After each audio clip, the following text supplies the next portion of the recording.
Hello and welcome to another English lesson. Today, students, we shall be beginning our lesson by watching a video, and I want you to pay attention to everything that is shown and said, okay? At present, 28.5% of the Indian population lives below the poverty line. However, the actual number of people living below the poverty line is much higher, as anyone earning 40 rupees won't be considered as poor but must be facing the same difficulties in life. Even water is a luxury.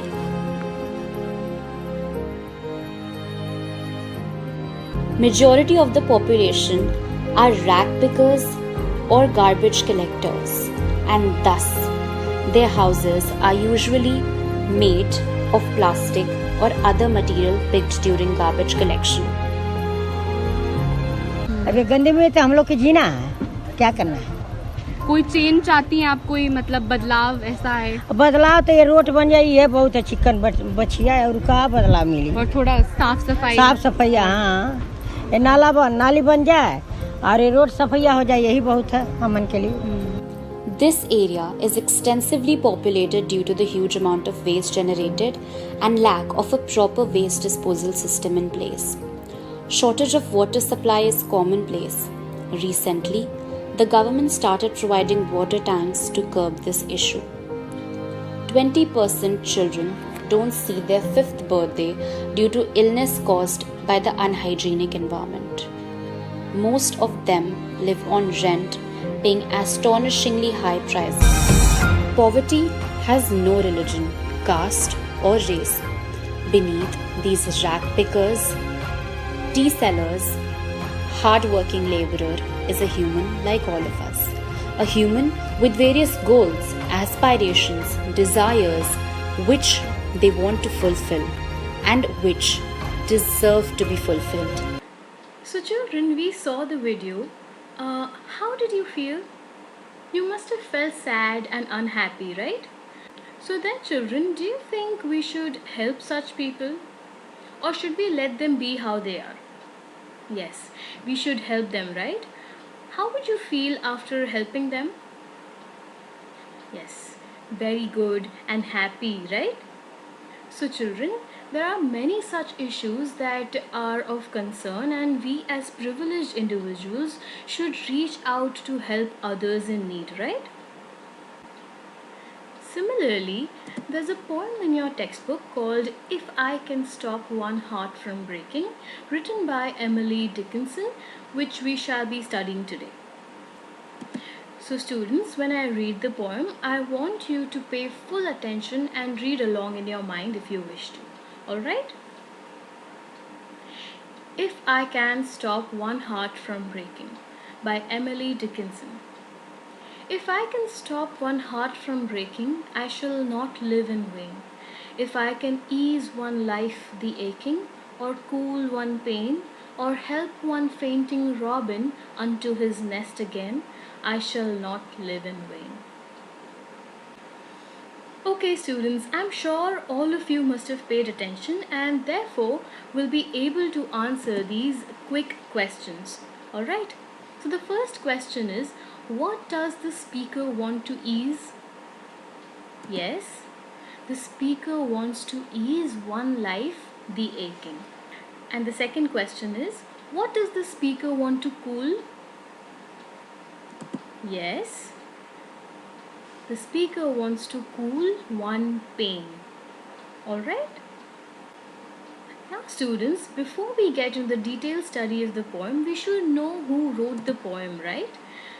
So, the poem is written by Emily Dickinson, who is one of the most important figures in American poetry. Dickinson was born in December 1830, and her poems mainly revolved around the themes of death, immortality, society, nature, and spirituality. Wasn't she an interesting personality? Right, so now we are ready to understand the poem that she wrote. Come on. These are the first two lines of the poem. If I can stop one heart from breaking, I shall not live in vain. These are just two lines, but they hold a lot of meaning, children. I want you to look at these pictures.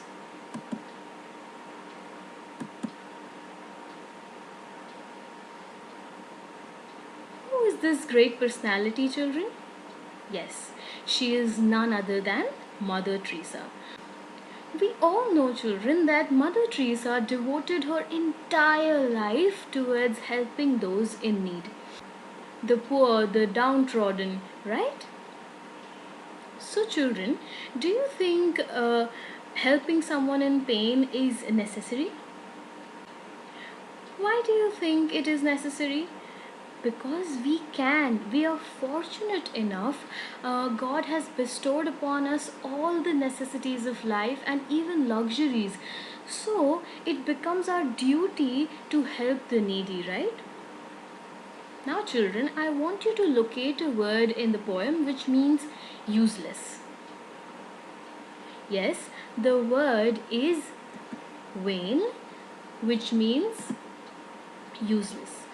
The speaker in the poem says, "If I can stop one heart from breaking, I shall not live in vain." Why does the speaker not want to live a useless life? Because the speaker wants to have a purpose in their life, right? And what would happen if we do not have a purpose in life? We would not have any goals, nothing to achieve, no motivation, nothing at all, right? So, students, how do you find a purpose in life? I want you all to pay attention to these quotes that I'm going to put up and pay attention when I read each one of them. So, a quote from Bhagavad Gita says, "No one who does good work will ever come to a bad end, either here or in the world to come." Another quote from Quran says, "Indeed, this is my path, perfectly straight. So follow it and do not follow other ways, for they will lead you away from His way. This is what He commands you, so perhaps you will be conscious of Allah, that is God." And the last quote I have is from the Bible, and that reads, "Make every effort to live in peace with everyone and to be holy. Without holiness, no one will see the Lord." Now, if you have noticed, all religions show us a path to lead our life. This gives us a purpose, children. Religion shows us the right path to lead our life so that it does not go in vain. Now, look at these readings from the Bible and the Quran and the Rig Veda. The Bible says, "Whoever is kind to the poor lends to the Lord, and He will reward them for what they have done."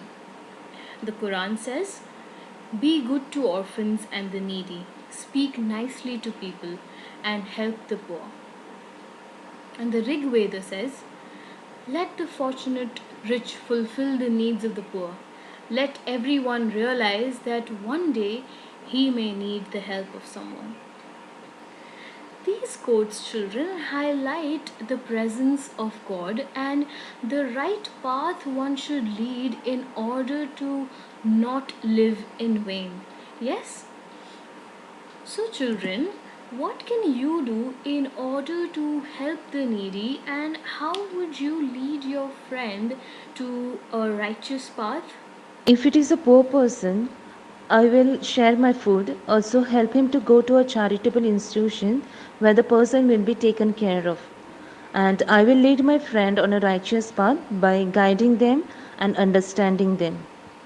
I am reminded of what my mama told me, that Mother Teresa once said, "We must not aim to do great things, but we must do little things with great love." And so, as children, we can do small things, help someone, help a friend who does not have some notes or does not have some pens, pencils, who's struggling with textbooks. I think those are the needy for us. We don't have to look at people who are hungry and are homeless because we are small. So we can help in those ways. And how I can lead my friends on a righteous path? By being a good example. When When my friends see me, see how I am good, see how I am being, uh, how I am living a life that God would love, they automatically will follow my example.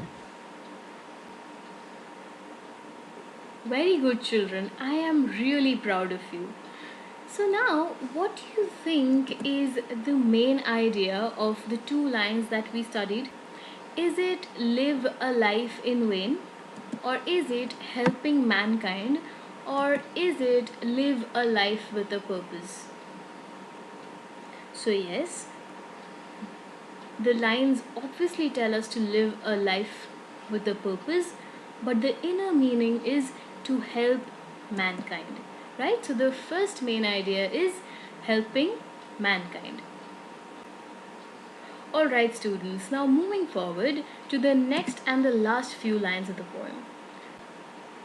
If I can ease one life the aching, or cool one pain, or help one fainting robin unto his nest again, I shall not live in vain.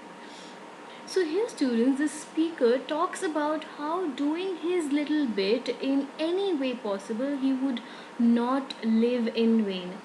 On that note, students, if I can ease one life the aching, or cool one pain, or help one fainting robin unto his nest again, I shall not live in vain. So, here, students, the speaker talks about how doing his little bit in any way possible, he would not live in vain. On that note, students, I want you all to watch a video and pay attention to everything shown in it. Alright?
Created using Powtoon. So, we watched the video and now we know the kind of impact we make on the environment around us. Look at this line. If I can ease one life the aching. What does it mean, children? The speaker says, if I can reduce the sorrow in someone's life, I shall not live in vain. So, children, like we know that the speaker talks about having a purpose in life, and that according to them, if they help even one poor soul in their lifetime, then that purpose is achieved. This also includes the nature that we are surrounded with, right? In the video, we saw how we are impacting our environment, which is leading to climate change, and it is a very, very dangerous change, children. Do you know? It is estimated that if we don't start acting to save our environment, the destruction that we have caused will become irreversible, meaning we will have no time to reverse this change, and that we only have 20 years left to act till this change becomes irreversible. There are so many animals and birds that are on the verge of extinction, and my dear children, this is very, very dangerous. So, children, look at the poem and tell me, why do you think the robin has been described as fainting? Yes, because it is helpless. It is because of our deeds, how we are impacting the environment, we are polluting it, we are not letting the nature around us breathe. So it is becoming helpless. And why do you think the speaker wants to help it? Or does the speaker want to help only the robin? No. So, what do you think the robin signifies? Yes, it's a symbol of nature, children. It symbolizes nature. And how does the speaker want to help? He says, or help one fainting robin unto his nest again. So, does he want to build big, big zoos or great backyards for them? No. The speaker wants to do very little, very small acts of kindness, because even that can go a long way.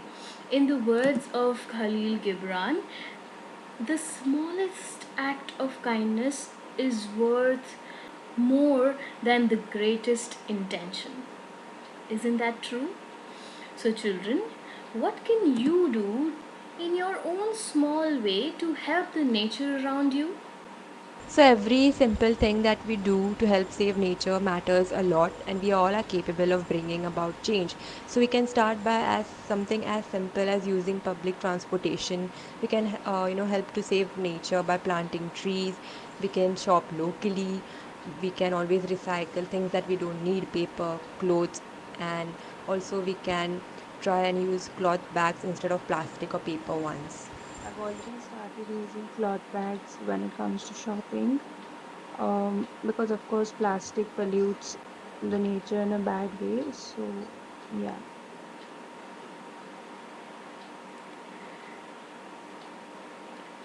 Very good, children.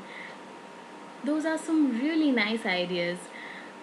Now, tell me, what was the main idea of this subunit? Was it help a fainting robin, or was it helping nature, or was it kindness? Yes, I'm sure most of you must have got the right answer. It is helping nature. So, children, today we studied a poem from your textbook called If I Can Stop One Heart From Breaking by Emily Dickinson, which talks about having a purposeful life so that it is not lived in vain. And that purpose comes from the path given by God. So, children, what do you think is the central idea of the poem then? Is it listening to God, or is it love for nature and mankind, or is it walking with the needy? Yes, all of these are true, but the most apt one from these is walking with the needy. Alright, students, very good. Now I want you to tell me, what are the rhyming pairs in the poem? The first one is breaking, aching. Second one, vain, pain. And the last one, pain again, vain. And there is one line in the poem which reads, or help one fainting robin. Robin does not rhyme with any of the other words.